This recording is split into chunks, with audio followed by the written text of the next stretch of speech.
Hello friends, welcome to class bet education. दोस्तों, जैसे कि आप सभी जानते हैं कि हम अपने इस चैनल पर एमपीएफ में आने वाली वैकेंसी हमारे आईटीआई ट्रेनिंग ऑफिसर की तैयारी के लिए सीरीज चला रहे हैं, जिसमें कि दोस्तों हम फिटर और लैक्टेशियन के लिए वीडियो को डेली हम मॉर्निंग में 9:30 पर लेकर आते हैं। ठीक है दोस्तों, आज डिस्कस करने वाले हम ये हमारे इलेक्ट्रीशियन ट्रेड का नेक्स्ट पार्ट रहने वाला है।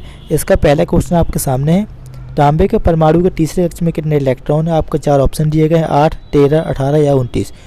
दोस्तों, इसको फाइंड करने से पहले आपको मालूम होना चाहिए कि तांबा जिसे हम बोलते हैं कॉपर, इसका एटॉमिक मास आपको कितना होता है? 29 होता है। ठीक है, तो इसके इलेक्ट्रॉन विन्यास अगर आपने केमिस्ट्री पढ़ी हो तो आपको मालूम होगा, बाकी मैं आपको बता देता हूँ। तो अगर आप इसके इलेक्ट्रॉन विन्यास करेंगे तो देखिए आपका फर्स्ट कक्षा में कितना आएगा? 2 इलेक्ट्रॉन आएंगे, सेकंड में आपके 8 आएंगे, ठीक है, थर्ड में आपके कितने? 18 आएंगे। कितने हुए आपके? 8 और 10 और 18 कितने हुए? 28। और लास्ट कक्षा में आपके 1 इलेक्ट्रॉन आएगा। टोटल मिला के आपका 29 इलेक्ट्रॉन आपके हो जाएंगे। ठीक है, हमसे क्या पूछा गया कि इसके तीसरी कक्षा में कितने इलेक्ट्रॉन है? तो पहली कक्षा ए वाली हो गई, सेकंड ए वाली, थर्ड वाली आपकी ए हो गई। ठीक है, तो यानी कि आपके तीसरी कक्षा में हम बात करेंगे तो तीसरी कक्षा में आपके 18 इलेक्ट्रॉन आपके आ जाएंगे। ठीक है, जो कि हमारा सी वाला सही आपका आंसर हो जाएगा। अगला क्वेश्चन है, अर्धचालक पदार्थ कौन सा होता है? यूरिका, एबोनाइट, मैग्नीशियम या फिर जर्मेनियम। तो आपका सही आंसर जर्मेनियम। इसका दोस्तों आपका सिलिकॉन भी होता है। ठीक है, अगला है, नियन ध्रुवता संकेतक का एसी आपूर्ति जांचते समय संकेत क्या होता है? 4 ऑप्शन दिए गए हैं, 2 इलेक्ट्रोड जलते हैं, केवल 1 इलेक्ट्रोड जलता है, या फिर आपका दोनों इलेक्ट्रोड चमकते हैं, या फिर आपका लास्ट ऑप्शन दिया है 1 इलेक्ट्रोड जलेगा और दूसरा चमकेगा। ठीक है, तो आपका सही आंसर क्या हो जाएगा? आपका दोनों इलेक्ट्रोड आपके जलते हैं।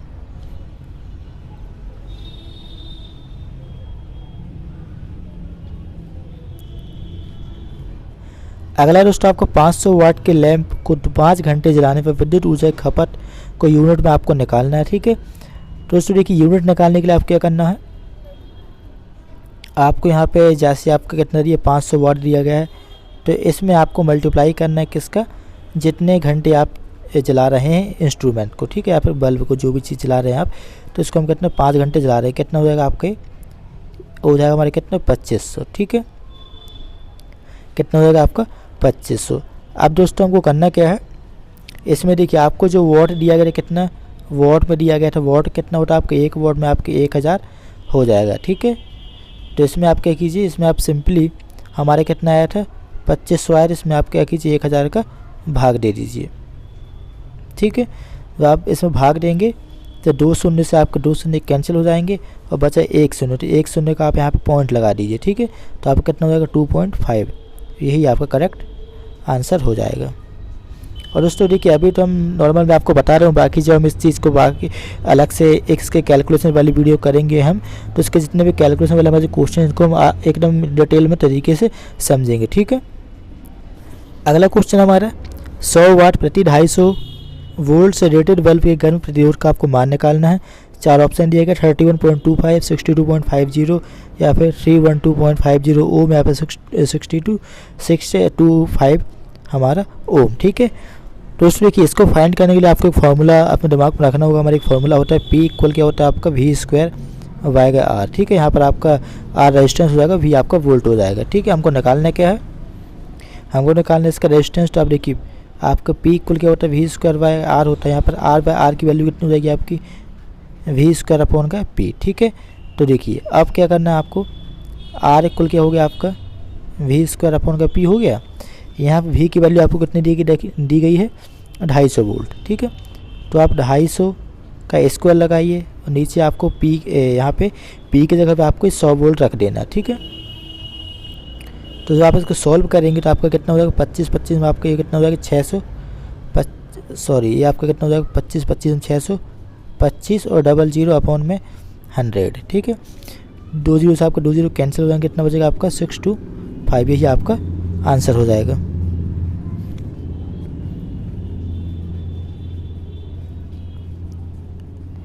नेक्स्ट आपका कौन सा नियम कहता है कि बिंदु विद्युत परिपथ में लगाया गया वोल्टेज पार के योग के बराबर होता है? ओम का नियम, रेजिस्टेंस यानी प्रतिरोध का नियम, या फिर किरचॉफ का लॉ, या फिर आपका किरचॉफ का दूसरा नियम। सही आपका आंसर क्या हो जाएगा, किरचॉफ का दूसरा नियम।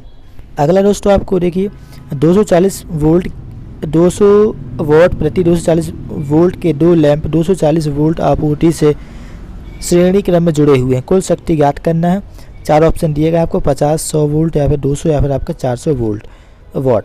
दोस्तों देखिए यहाँ पर आपका इसका निकालने का आपका एक लंबा फार्मूला होता है।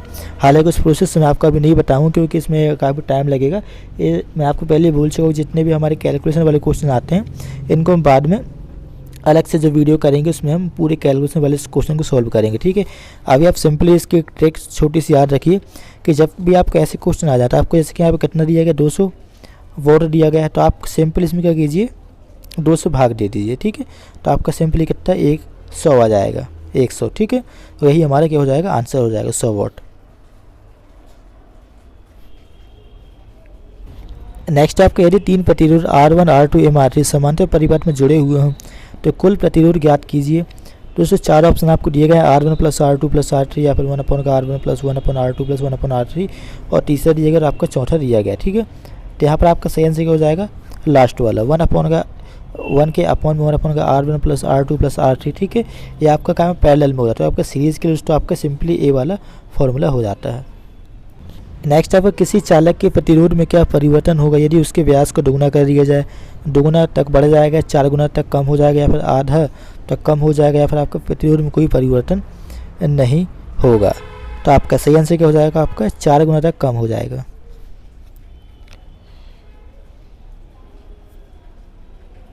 अगला आपका प्रतिरोध का यहाँ पर आपको नाम बताना जो कि आपको डायग्राम में शो किया गया है। यह आपका धातु फिल्म प्रतिरोध है या फिर आपका तार से बंधे हुए प्रतिरोध या फिर आपका कार्बन फिल्म या फिर आपका कार्बन मिश्रित फिल्म प्रतिरोध, ठीक है। तो यहाँ पर आपका सही आंसर क्या हो जाएगा, हमारा तार से बंधा हुआ यह प्रतिरोध यानी रेजिस्टर है। नेक्स्ट आपका रंग कूट विधि के द्वारा आपको प्रतिरोध का मान बताना है, ठीक है। जैसे कि यहाँ दिया गया है रेड, ऑरेंज, ब्लू, ब्लीवर। दोस्तों इसका एक फॉर्मूला हमारी एक प्रोसेस होती थी कलर वाली, उसको हम बाद में डिटेल में देखेंगे। बाकी अभी आप इसका सिंपल डायरेक्टली आंसर देखिए। तो इसका सही आंसर क्या हो जाएगा आपका, हमारा बी वाला 26 × 10³ वॉट ±10%, ठीक है। नेक्स्ट आपका ओम मीटर को अरेखीय क्रम में क्यों सामंजस्य किया जा सकता है। चार ऑप्शन दिएगा, वोल्टेज प्रतिरोध के समानुपाती होता है इसलिए, या फिर धारा प्रतिरोध के व्युत्क्रमानुपाती होता है, ठीक है, या फिर आपका प्रतिरोध धारा के वर्ग के व्युत्क्रमानुपाती, या फिर आपका वोल्टेज धारा के वर्ग के समानुपाती होता है, ठीक है। तो यहाँ पर आपका सही आंसर क्या हो जाएगा, धारा प्रतिरोध के व्युत्क्रमानुपाती होती है, ठीक है। यानी कि क्या हो जाएगा आपका I = 1/, प्रोपोर्शनल टू 1/R, ठीक है। अगला आपका किस पदार्थ में ऋणात्मक तापमान गुणांक का गुण होता है। अवरक में, यूरेका में, तांबा में या फिर आपका मैंगानीज में। सही आंसर आपका अवरक, जिसे हम बोलते हैं माइका। नेक्स्ट है ओम के नियम से संबंधित विद्युत राशियाँ कौन सी हैं। धारा, प्रतिरोध एवं शक्ति, धारा, वोल्टेज और प्रतिरोधकता, या फिर आपका धारा, वोल्टेज और प्रतिरोध, या फिर आपका वोल्टेज, प्रतिरोध और धारा की दक्षता, ठीक है। सही आंसर क्या हो जाएगा हमारा, धारा, वोल्टेज और आपका प्रतिरोध, ठीक है। इसका फॉर्मूला क्या होता है आपका V = IR, जहाँ भी आपका वोल्टेज, I आपकी धारा और आपका R रेजिस्टेंस। नेक्स्ट आपका एक शाखा खुली होने पर समांतर परिपथ में क्या प्रभाव पड़ेगा।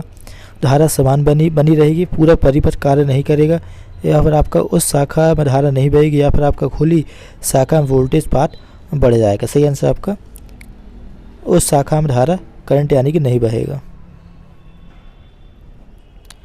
अगला आपका प्रतिरोधकता की इकाई क्या है। ओम पर सेंटीमीटर, ओम पर सेंटीमीटर स्क्वायर, या फिर आपका ओम मीटर, या फिर आपका ओम प्रति मीटर। सही आंसर आपका ओम मीटर। अगला है आपका सर्किट ब्रेकरों में आर्क समन सुरक्षा के लिए किस प्रकार के प्रतिरोध का उपयोग किया जाता है। वैरिस्टर का, सेंसिस्टर का, थर्मिस्टर का, या फिर आपका लाइट डिपेंडेंट का, ठीक है। सही आंसर आपका वैरिस्टर का। नेक्स्ट आपका श्रेणी परिपथ से बोलते हैं सीरीज सर्किट का क्या उपयोग है। वोल्ट मीटर संयोजन, या फिर घरों में प्रकाशीय परिपथ, या फिर अमीटर मिश्रण, या फिर आपका वोल्ट मीटर का मल्टीप्लायर प्रतिरोध, ठीक है। तो यहाँ पर आपका सही आंसर क्या हो जाएगा हमारा वोल्ट मीटर का मल्टीप्लायर प्रतिरोध। दोस्तों आज की वीडियो को मैं यहाँ पे एंड करेंगे। अगर आपको वीडियो में कुछ भी पसंद आया हो तो वीडियो को लाइक और शेयर भी कीजिएगा। ठीक है, मिलते हैं नेक्स्ट वीडियो में।